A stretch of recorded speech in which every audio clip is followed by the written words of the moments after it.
Okay, well, welcome to Newcastle, Washington, where we're going to have a little lecture on perception today. So let's go inside and get started. So we're just going to keep the camera rolling here, and so come on in my house. And let's see, first thing here. Oh, turn off the lights here. Okay, so today we're going to start up getting ready for our fourth exam on, as you can see, on sensation. And we're going to talk about sensory thresholds and people who've developed a sensitivity to sensory stimuli, and talk about sensory adaptation and so on. So we're gonna do like 15-minute little clips here. So let's get ready and talk about psychology. Okay. So we're gonna talk first, as it says on there, about sensation, and talk for a moment how that's different from perception. So again, this is Dr. Bob Baugher. It's let's say it's snowing today on February 11th, 2019, and let's see, I think we might be in class about now, or no, let's see, I think we would have finished class a little bit ago. So let's get started and see what we got. So let's talk about the word sensation.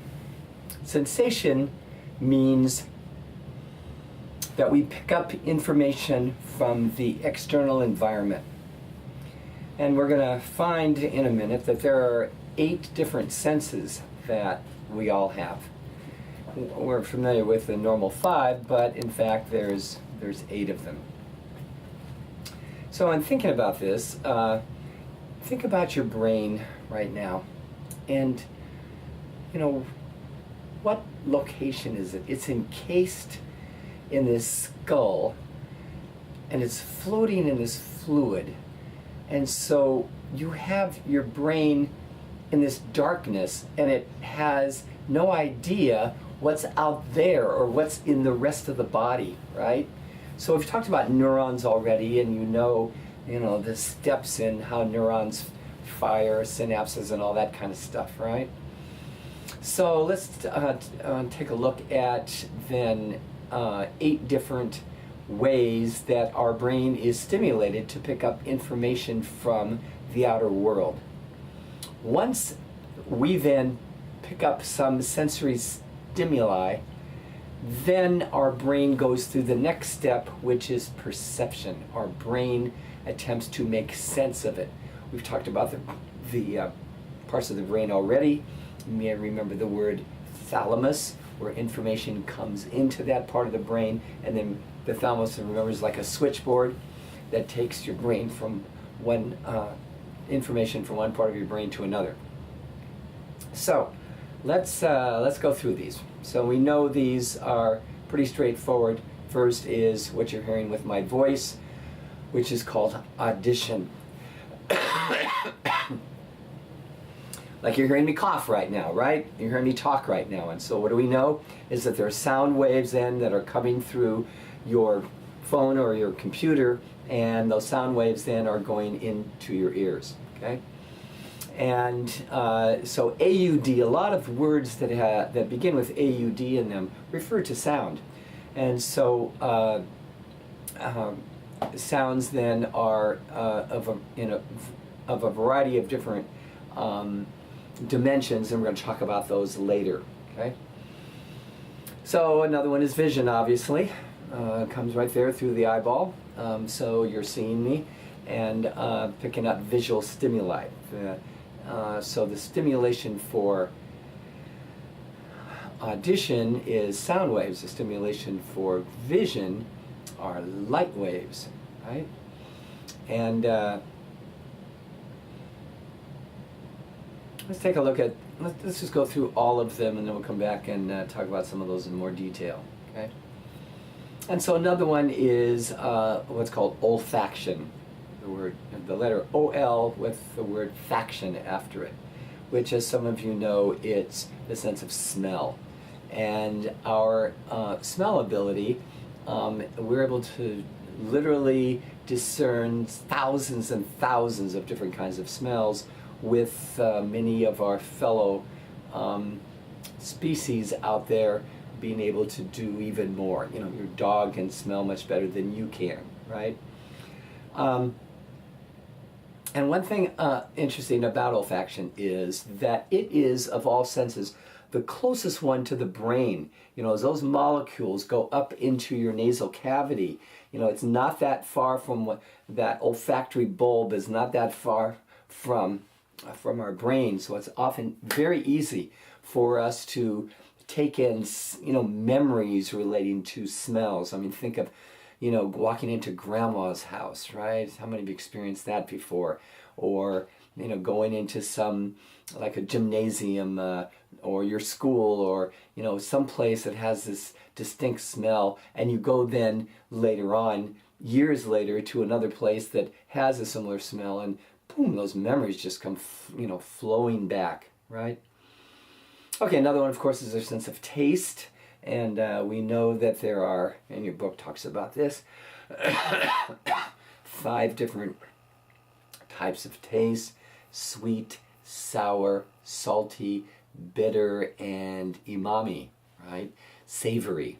And so when a person loses their sense of taste, then, you know, they don't quite have the same experiences with eating and so on, and you know, it becomes even worse with our losing our sense of smell. So next is our sense of touch. This has also been called cutaneous sense. Cutaneous referring to skin, right? In fact, your skin is the largest organ of your body. And what we know is that when we think about neurons that flow through our body and that are connected to the surface, you know, undersurface of our skin here, we know that different parts of our body then are sensitive to different types of touch. So what do we got? We got pressure, pain, warmth, cold. So then talking about each of those, you think of pressure, right? You know, something, think of a feather just lightly falling, or, you know, outside the snow, just lightly falling, and seeing, you know, closing your eyes and seeing if you can even detect it. The end of our nose is, you know, has very high sensitivity, has a lot of neurons focused in for pressure. Just barely, come on, hold up your finger. Oh, come on, hold up your finger and just barely touch your nose.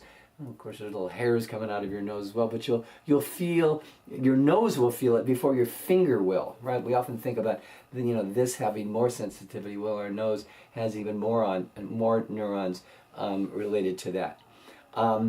And pain, okay? If you go, well, first go right here. Just right here and kind of pinch it, right? You pinch it pretty hard. Literally no pain receptors in this area. Now go right underneath here and do a little pinch. Come on, a little hard pinch, like, I could feel that. More pain receptors here, right? Warmth and cold, you know, different areas of our body may be more sensitive to that. But interesting one about going back to pressure, you know, in terms of a person feeling something touching their skin. For example, for males, the glands of the penis, the head of the penis, is replete, has a lot of neurons for picking up pressure, for picking up being touched, and the clitoris for females has as many neural endings in that area as the head of the penis does. And again, you know, here, what do we know? This is an area that is needed for sexual pleasure, right? Let's see. So those are the basic 5, right? We all know that. Let's take a look then at 3 more that often people doesn't come readily to people's minds, but if we think about it, of course. So another one is what's called our equilibrium sense, right? Our sense of balance, right? And we know that in our inner ear is something called your semicircular canals. remember when you were younger and your brother or your father would spin you around 20 times, and what's happening is that fluid inside of those semicircular canals are sloshing around and gives us a sense of movement. Sometimes people get false information from those. In other words, the area of that brain becomes stimulated, and it ends up people end up feeling dizzy when there's no external stimulation. Okay, so equilibrium. Okay, let me stop you for a second.